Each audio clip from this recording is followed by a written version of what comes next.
Pag-uusapan natin ngayon, mga kapatid, pag-uusapan natin ito pong si Auntie Claire at ang Malacanang. Nararapat po ba na humingi ng sorry kay BP Sara dahil dito sa akusasyon nila na si BP Sara daw ay nag-fake news nung binabalita niya yung overdose incident na yan, no? Samantalang sabi nga natin, imposible naman na Vice President hindi siya makakuha ng impormasyon. Kinukot niya yung police report as Vice President, malamang naman, no? Sabi natin noon. Tahasan po sinabi na fake news laban. Yan daw po ay fake news laban kay First Lady. At ang nagpapakalat daw po ng fake news ay walang iba kundi si BP Sara. Kaya kinakailangan po magpaliwanag.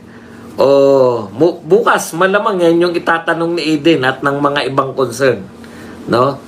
Kung willing bang humingi ng sorry ang Malacanang. Kaya po Malacanang at hindi si Auntie Claire yung pinagsosorry natin. Kasi si Auntie Claire po ay nagsasalita in behalf of Malacanang. So ipinagpapalagay po natin, no?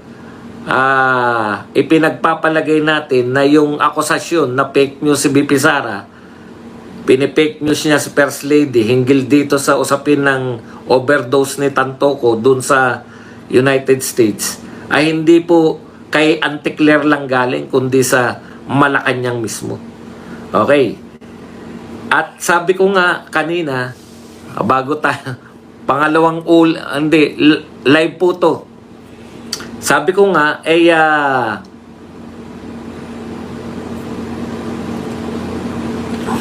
ang dami pong katanungan na lumalabas ngayong nalantad na sa atin na totoo pala yung sinabi ni BP Sara. Siyempre, marami po naunang nagsabi kay BP Sara, pero iba na po pag Vice President eh. Iba po yung pag ang nag-akusa ay mga vlogger, pwedeng isang tabi lang yan, vlogger lang yan, nagpapa-views lang yan, for the views lang yan, di ba? Pero pag ang Vice President na po, ang nagbalita, talagang grabing akusasyon yan. Okay. Tapos, yung inakusahan siya, Vice President po, inakusahan na nagpapakalat ng fake news laban sa First Lady, mas grabe pa pong akusasyon ng Malacanang yan. So, kaugnay po niyan, marami pong mga katanungan na lalabas. Yung isa po sa katanungan, bakit kayo nag-delete GMA7? Kung narinig nyo ito kanina, okay lang po yan. Kasi, na-screenshot na po. Nag-delete po sila nung binalita na yan nila to. Yung kamatayan pa lang po ni Tantoco, nag-delete na yung balita yung GMA7. Sana magpaliwanag yung GMA7, no? Hindi po maganda na na-screenshot na meron kayong balita tapos dinilik nyo. Bakit? Paliwanag nyo lang. Bakit kayo nagdi-delete ng sarili nyong balita? May mali ba sa binalita nyo? Di umamin lang kayo. Itama nyo lang. Tapos balita nyo ulit. Hanggang ngayon po, hanggang sa kasalukuyang umi-air tayo ng live, ay wala pa pong hindi pa po nila binabalik. Yan, no? Panay diver risk lives 9 years after PCA ruling, BB Gandang Hari, Duterte Legal Council, PCG Underwater, DOTR, wala na po rito Los Sabongeros, no winners, major draw, pati yung walang panalo sa loto na ibalita yun. Pero ito, napakahalaga, hindi nyo binalita, no? Ang isa pong katanungan ay magkano raw? Magkano raw? Okay. Balik na po tayo rito sa kaugnay na balita, no? Ulitin natin tong tinatalakay natin kanina. Total, buburahin na natin yun. Ewan ko kung hindi ko pa nabura o nabura ka na. Ito po yung may kaugnayan nga rito sa... Kailangan pa ba natin paniwalaan ang mga ganitong klaseng istorya. Okay, eto muna. Sa Vice Presidente. Matapos akusahan noon ni Yusek Claire Castro si VP Sara ng fake news, sa wakas lumabas na ang opisyal Teka na muna, ulat ang dami nakabukas. O, pakinggan po natin ha. Ito po yung sinabi ni VP Sara na fake news daw. Ha? Ito po, sinabi po to ni VP Sara bilang isang halimbawa sa sinasabi niyang scapegoating. Ang akusasyon ni VP Sara, kada mayroong malaking anomalya, no? Kada mayroong malaking usapin, imbis po na harapin ng gobyerno ni Marcos, ginagawa niya, nagke-create siya ng panibagong issue para ma-divert yung usapan. Ang termino nga niya sa ma-divert, scapegoating. Sanay na sanay po yung admin. No? So hinalimbawa niya yung pumutok yung issue ng anong tawag doon, nung budget, na mga blankong budget, na mga pinalaking budget. Ang laking issue po niyan. Bigla sila nagsampa ng impeachment. Di ba? O, yun yung panabla. Siyempre, pag-uusapan na yung impeachment.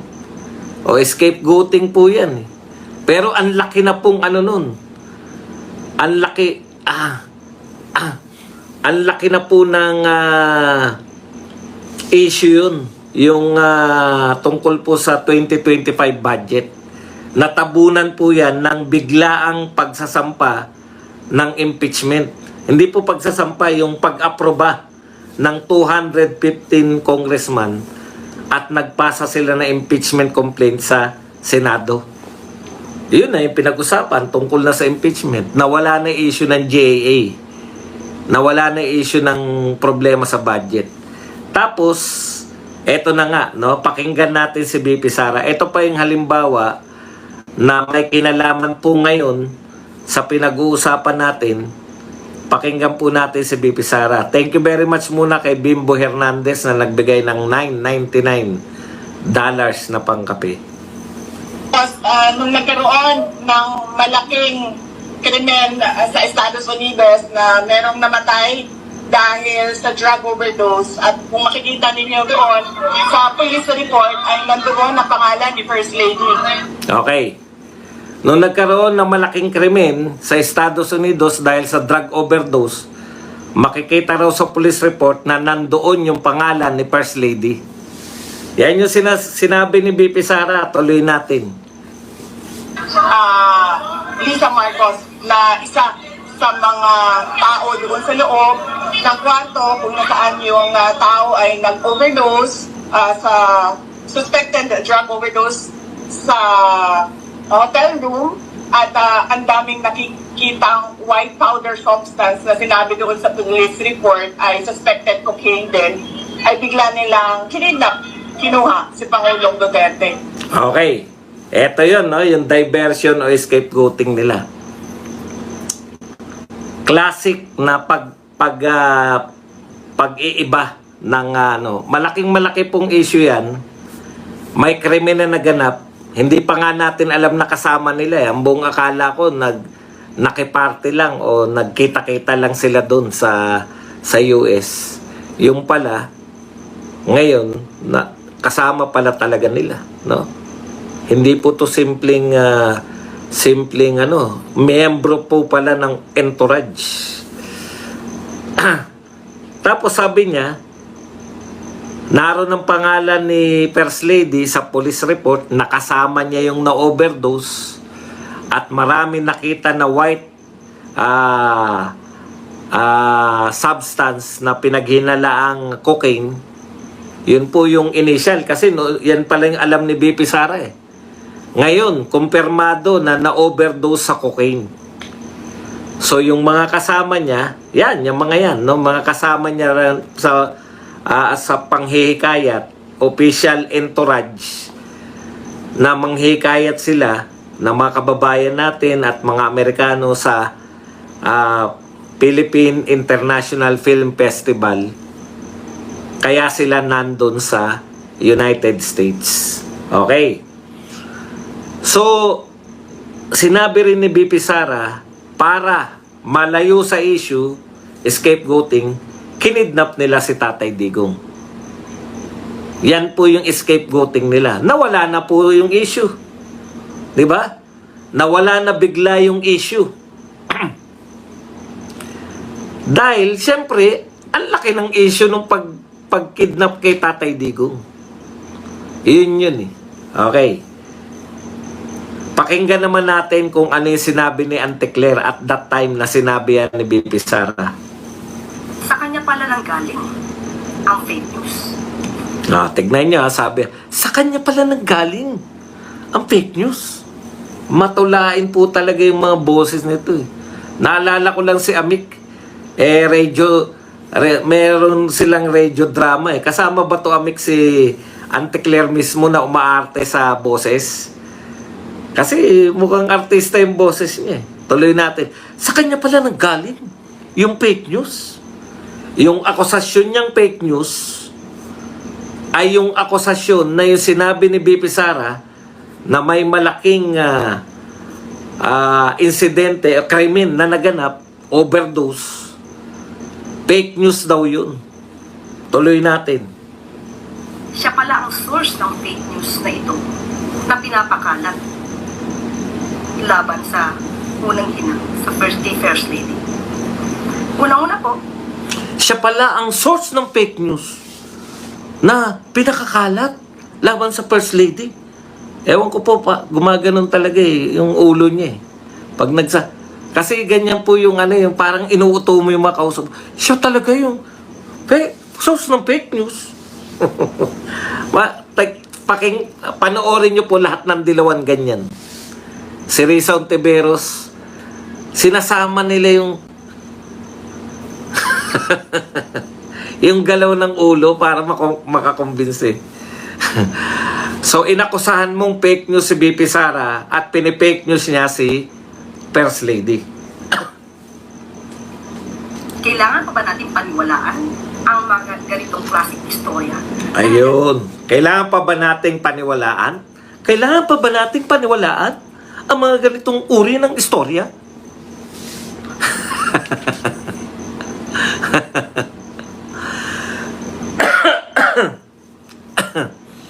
Hindi po, ito po ay galing po to sa, hindi po kay Luminous eh. Ang nagpost po nito, Sini 30. Ayan. Kung baka sabihin nyo po na radio talent siya, no? Kaya yung boses niya talaga. Sa mga batibot, ganyan eh, di ba? Sila, wee, pangpagong, binabatibot. Ayan, binabatibot tayo.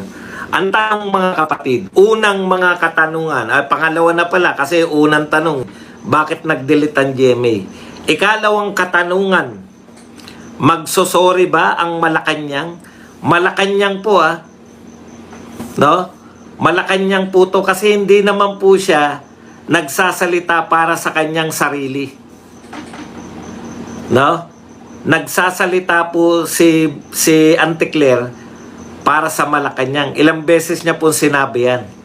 Iba po yung kanyang sarili sa vlog yun. At ito po, kada tatayo siya dyan na merong sa likod niya Malacanang, nagsasalita po siya para po sa Malacanang, hindi po para kay Claire Castro. Yun po ang pagkakaiba. Kaya ang sinasabi ko, magsosorry ba yung Malacanang sa akusasyon nila na fake news si BP Sara? Malacanang po ang tinatanong natin dito. Okay. So, ang dami pong katanungan na ang dami pong katanungan. May nagsabi kanina na naging dahilan para ako mag-research. Kaya yan yung abangan natin eh. Tiniti ako may magtatanong yan eh. Na kung sila ba magsosorry Kasi matindi po yun. Vice President ng Pilipinas, akusahan mo na nagpapakalat ng fake news. Parang akusasyon niya na nagpakalat si Lenny ng fake news sa kanyang anak. Nung kalagitnaan ng kampanya. Natandaan nyo. Meron nagpapakalat ng may sex video daw ang anak niya. Kinasangkapan pa yung anak eh. Po siya. Wala nga kaming makita eh. Di ba? Okay. Hindi po ako makakapag-comment kung ano po yung kung tama po si Claire kasi hindi ko po napakinggan yung mga sinabi ni Claire. Contreras. Kung sino man. Claire Castro, tama daw. Contreras, tama daw. Claire Castro, mali. Hindi ko po napanood ang sinabi ng Claire Contreras. Malamang kamag-anak ni yan, yung Professor Contreras. Jay ba yun? Si Maharlika ba yan? Kunwari, nagulat. Ay, si Maharlika pala eh. Hindi ka magaling mag-drama ba doon? Wala kang dating. Okay, ikalawang basta kasunod na katanungan, no? Mayroon po bang pagkakasala sa batas ng United States of America yung mga kasama niya doon sa hotel na yon? No, teka pala muna. Yung ba'y ginamit niya sa party o gumamit siya mag-isa? Magkaiba yan, di ba? Kaya sinerch ko, ang cocaine ba? Kasi hindi pa ako nakatira ng cocaine. Kaya sinerch natin, usually ba yung cocaine, ginagamit siya as party drugs? Mga 70% po,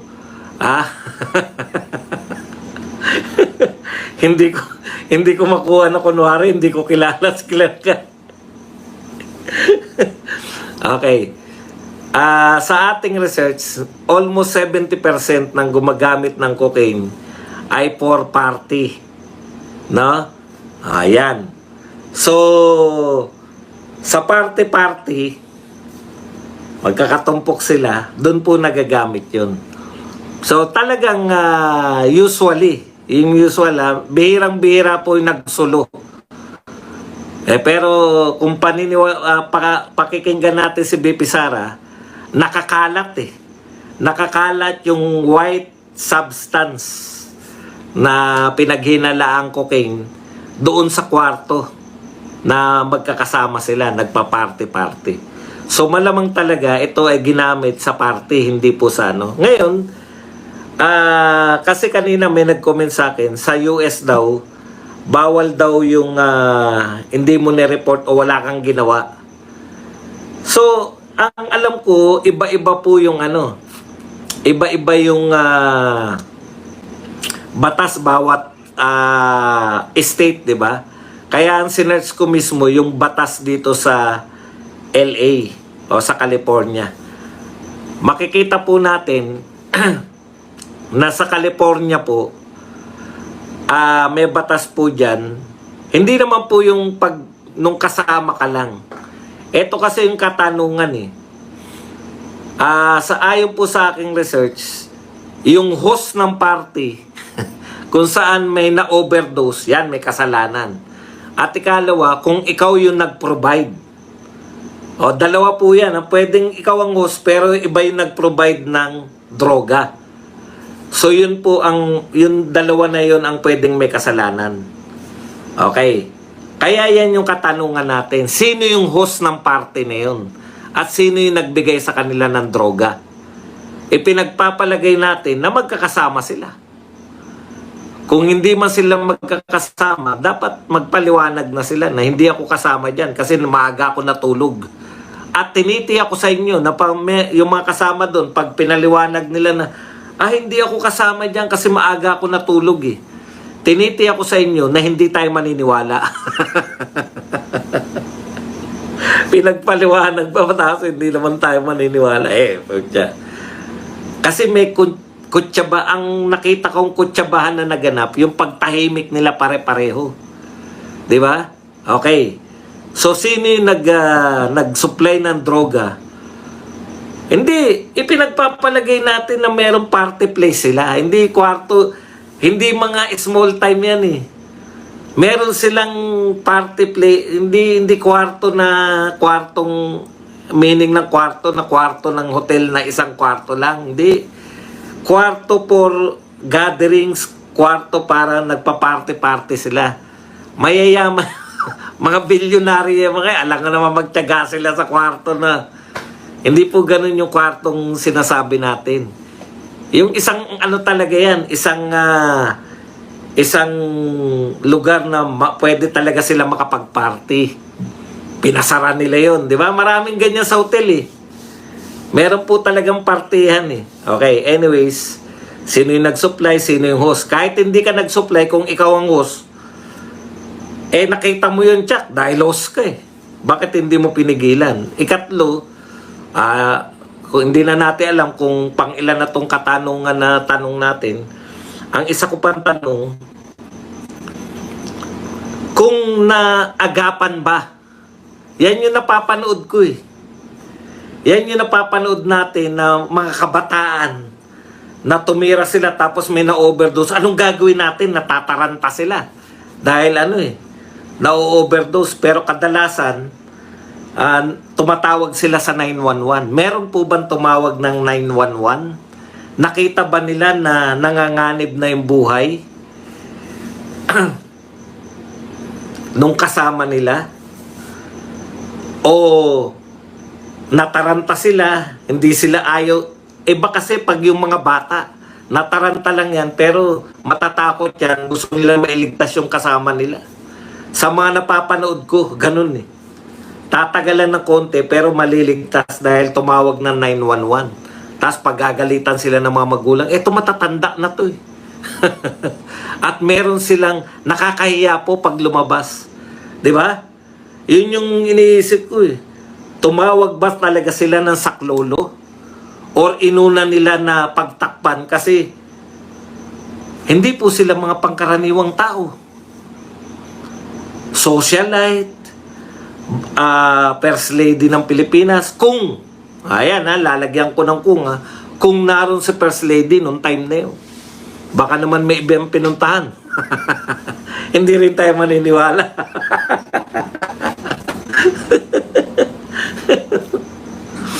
Yan po yung mga katanungan sa akin eh. Kung nakahingi ba sila ng saklolo, kadalasan po kasi alam nila eh. Kadalasan po kasi alam nila ng mga hospital, sa dami po na na-overdose, lalo na dyan sa California, marami pong addict na artista. Kadalasan alam nila yung gagawin nila. Pag sinabi, na-overdose, nag-cocaine kami. Alam na ng mga paramedics. Ang problema, kung napag-isipan nila na malaking iskandalo to, no? Manahimik tayo lahat. Ayun po yun. Yun yung magiging problema nyo. Gaano katagal bago nalaman na may na-OD sa kanila? May pananagutan na kayo dun. Kasi under your watch na eh. May pananagutan na rin yung pinuno nung entourage na yun. Kung alam mo na, yung pinaka-head nyo, kung alam nyo na, I heard na i-report nila after 7 hours. Biruin nyo yun, yung 7 hours na yun, malaking bagay yun. Naalala ko si yung si Desena, di ba? Kahit nasugod pa nila sa ospital, wala na rin eh.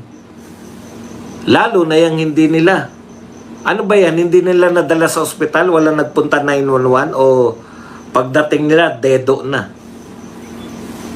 Yun po yun. Yung mga purposely pinigilan nyo. Naku, may kaso po yan.